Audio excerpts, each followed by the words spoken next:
আপনারা অলরেডি জেনেছেন পরকীয়া প্রেমের বলি ব্রাহ্মণবাড়িয়া জেলার সৌদি প্রবাসী মোকারমকে হত্যা এবং তার পরবর্তীতে লাশকে ৮ টুকরো করে খণ্ড বিখণ্ড করে পলিথিনে মান্ডা এলাকার একাধিক এলাকায় ফেলে রাখার চাঞ্চল্যকর ঘটনার প্রধান আসামি হেলেনা বেগম ও তার মেয়ে হালিমাকে আলামত সহ গ্রেফতার করেছে র্যাব-3। র্যাপিড অ্যাকশন ব্যাটালিয়ন প্রতিষ্ঠা লগ্ন থেকে বিভিন্ন ধরনের অপরাধীদের গ্রেফতারের ক্ষেত্রে অগ্রণী ভূমিকা পালন করে আসছে।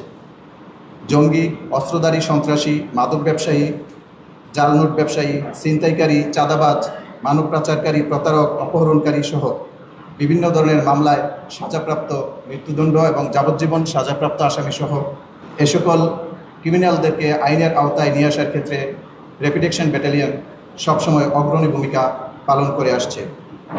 এরই ধারাবাহিকতায় গত 14 মে 2026 তারিখ ব্রাহ্মণবাড়িয়া জেলার সৌদি প্রবাসী মোকারম মিয়া, আনুমানিক বয়স 38, তাকে হত্যা এবং লাশ খণ্ড বিখণ্ড করে মান্ডার একাধিক এলাকায় ফেলে রাখার চাঞ্চল্যকর ঘটনার প্রধান আসামি হেলেনা বেগম, যার বয়স 40, পিতা সিদ্দিক মিয়া ও তার মেজো মেয়ে হালিমা আক্তার, সে বয়সে নাবালিকা, আনুমানিক বয়স 13 বছর, পিতা মৃত শেখ মোহাম্মদ সবেদ, তাদের গ্রামের বাড়ি নানার বাড়ির দিক থেকে নরসিংদী, দাদার বাড়ির দিক থেকে ফরিদপুর। উক্ত আসামিদ্বয় গত 17 মে আনুমানিক মধ্যরাত প্রায় 11:45 ঘটিকার দিকে র্যাব-3-এর একটি বিশেষ আভিযানিক দল অভিযান পরিচালনা করে তাদেরকে আইনের আওতায় নিয়ে আসতে সক্ষম হয়। প্রাথমিক জিজ্ঞাসাবাদে জানা যায়, ব্রাহ্মণবাড়িয়া জেলার সৌদি প্রবাসী মোকাররম মিয়ার সাথে একই গ্রামের বাসিন্দা সুমন মিয়া, দুজনের মধ্যে অত্যন্ত সুসম্পর্ক। তারা একত্রে সৌদি আরবে প্রবাসী রয়েছেন। সেই সুবাদে সুমন মিয়ার স্ত্রী তাসলিমা আক্তার হাসনা, যার বয়স 31, তার সাথে সৌদি প্রবাসী মোকাররম মিয়ার পরিচয় হয়। পরিচয়ের এক পর্যায়ে তাদের মধ্যে প্রেমের সম্পর্ক গড়ে ওঠে। মোকাররম মিয়া গত 9 মাস আগে 2025 সালে কুরবানি ঈদের 2 মাস পরেই প্রবাসে পাড়ি জমান। তারপর থেকে তাদের মধ্যে পরকীয়া প্রেমের সম্পর্ক আরও বেশি জোরালো হয়।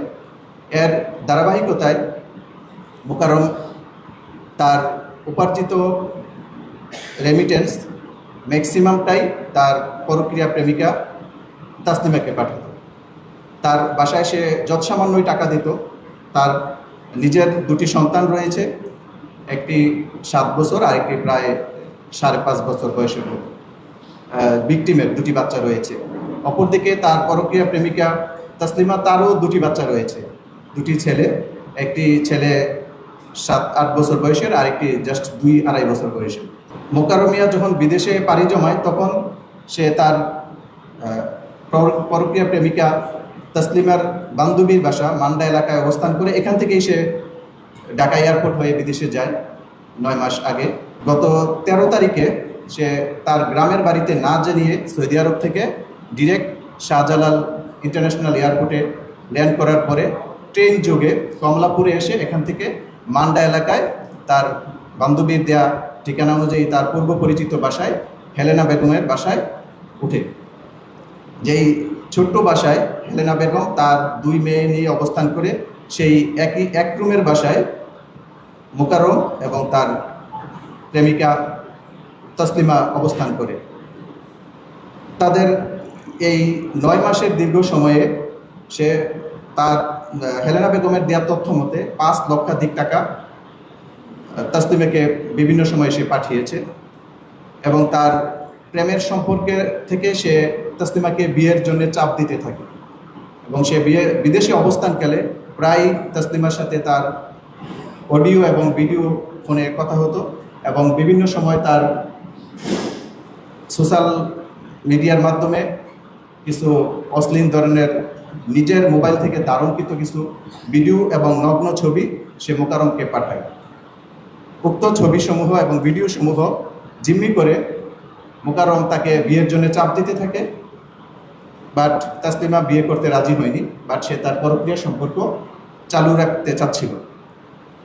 কিন্তু মোকাররম তাকে হুমকি প্রদান করে যে তার এই অশ্লীল ভিডিও এবং ছবি সামাজিক যোগাযোগ মাধ্যমে ভাইরাল করে দিবে। না হলে তাকে যেন তার 5 লক্ষ টাকা ফেরত দেওয়া হয়। সেই সূত্র ধরে তাসলিমা পূর্ব পরিকল্পনা করে তার ব্যাগে করে কালো পলিথিন এবং একটি ছুরি নিয়ে হেলেনা বেগমের বাসায় আসে এবং হেলেনা বেগমকে প্রস্তাব দেয় এবার সে বিদেশ থেকে আসলে তাকে মেরে ফেলা হবে। প্রাথমিকভাবে হেলেনা বেগম উক্ত প্রস্তাবে রাজি হয়নি, বলে যে না, আমি এরকম বিপদে পড়ে যাব, আমাকে ফাঁসাইয়া দেওয়া হবে, এরকম কাজ আমি করতে রাজি না। বাট তারপরেও তারা তার বাসায় যখন উঠে 13 তারিখ সন্ধ্যা নাগাদ তার বাসায় আসে, পরদিন অর্থাৎ 14 তারিখ সকালে উক্ত ঘটনাটি ঘটে, এই নির্মম হত্যাকাণ্ডের। তার পিছনে আরেকটি ঘটনা আমাদের সামনে এসেছে। এই উক্ত হত্যাকাণ্ড দুইজন মিলে ঘটায়, হেলেনা বেগম এবং তাসলিমা। বাট হেলেনা বেগম কেন তাদের সাথে এই হত্যাকাণ্ডে জড়িত হলো, যে এই ঘটনাটি আমাদের সামনে এসেছে। 13 তারিখ রাতে, মধ্যরাতে, গভীর অন্ধকারের সময় হেলেনা বেগম রাতে দেখতে পায় মোকাররম তার মেজো মেয়ে, নাবালিকা মেয়ের প্রতি অসামাজিক কার্যকলাপ বা অশোভন আচরণ খুব আপত্তিকর অবস্থায় সে দেখে ফেলে, যাতে করে কোনো অশোভন কিছু ঘটার আগেই মা টের পেয়ে যায়। মা মিনস হেলেনা বেগম। তারপরে সে তাদের সাথে উচ্চবাচ্য করে তারপরে ওখান থেকে সরে যায়। বাট একই বাসায় রাত্রি শেষ করে সকাল হয়, সকালে তারা সবাই একসাথেই নাস্তা করে। তখন তাসলিমা যখন তাকে বলে যে তার পরিকল্পনা অনুযায়ী তাকে হত্যা করা হবে, তার পানির সাথে মিশিয়ে ঘুমের ওষুধ খাওয়ানোর চেষ্টা করা হয়, তখন হেলেনা বেগম তার মেয়ের প্রতি আপত্তিকর কর্মকাণ্ডের জন্যে নিজের মনে থাকা ক্ষোভ থেকে সে তাসলিমা বেগমকে সাপোর্ট করার জন্য রাজি হয় এবং পানির সাথে মিশিয়ে ঘুমের ওষুধ খাওয়ানো হয়।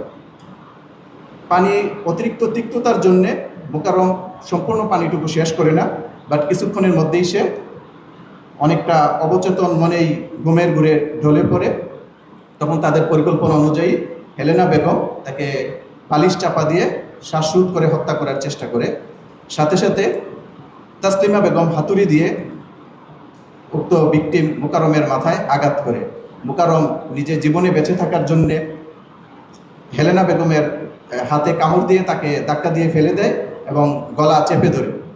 সাথে সাথে তাসলিমার হাত থেকে হাতুড়ি নিয়ে আঘাত করার চেষ্টা করে। তখন হাতুড়িটি নিচে পড়ে যায়। খাটের নিচে থাকা, পাশেই খাটের নিচে থাকা বডি দিয়ে তখন তাসলিমা তার উপর আঘাত করার চেষ্টা করে, কিন্তু মোকাররম সেই বডিটি কেড়ে নিয়ে উল্টো হেলেনা বেগমের দিকে আঘাত করার চেষ্টা করে। তখন দুইজনের দস্তাদস্তিতে এক পর্যায়ে বডিটি নিচে পড়ে যায়। তখন সাথে সাথে হেলেনা বেগম বডিটিকে হাতে নিয়ে উক্ত ভিকটিম মোকাররমের গলা বরাবর সর্বশক্তি নিয়ে আঘাত করে। তখন সাথে সাথেই উক্ত ভিকটিম মাটিতে হেলে পড়ে। তার তৎক্ষণাৎ তার মেজো মেয়ে, যার সাথে রাতে অশোভন আচরণ হওয়ার প্রচেষ্টা ছিল, সে মাটিতে পড়ে থাকা হাতুড়ি নিয়ে উক্ত ভিকটিমের মাথায় আঘাত করে। তারপর তাসলিমা বেগম বডি নিয়ে আবার ভিকটিমের উপরে এলোপাথারি কুপাতে থাকে। এরই ধারাবাহিকতায় কিছুক্ষণের মধ্যেই তার মৃত্যু নিশ্চিত করে ডেড বডিকে তারা তাদের ওয়াশরুমে, যে অ্যাটাচ বাথরুম আছে, সেই এক রুমের বাসা, তার সাথে একটা বাথরুম এবং একটা রান্নাঘর রয়েছে, ওখানে নিয়ে যাওয়ার পর তারা সবাই মিলে বাসার রক্ত ধুয়ে মুছে পরিষ্কার করে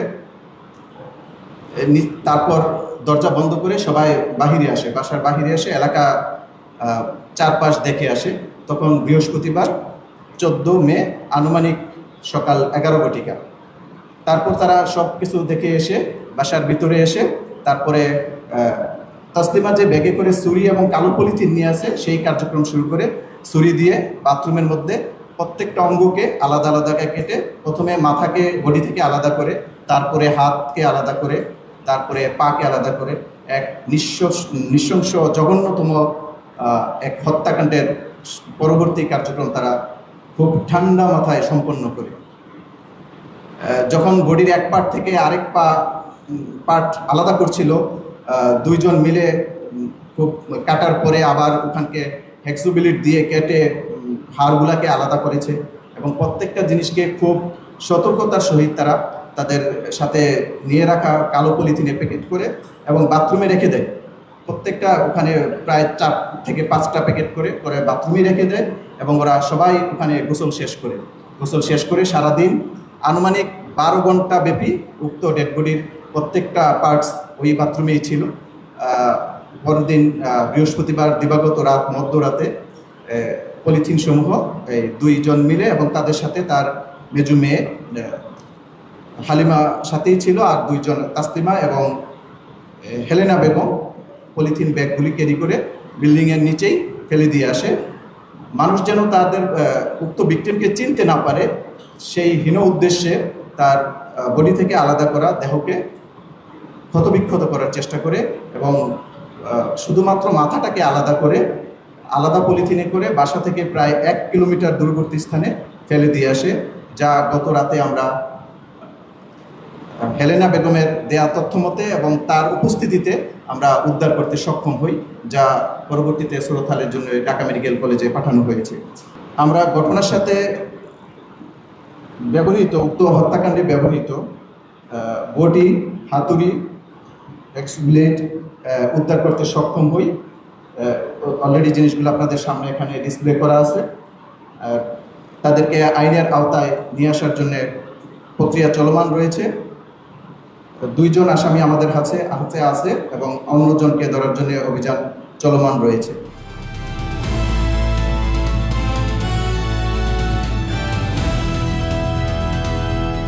দিনাজপুর টিভি, মানুষের জীবনের কথা বলে।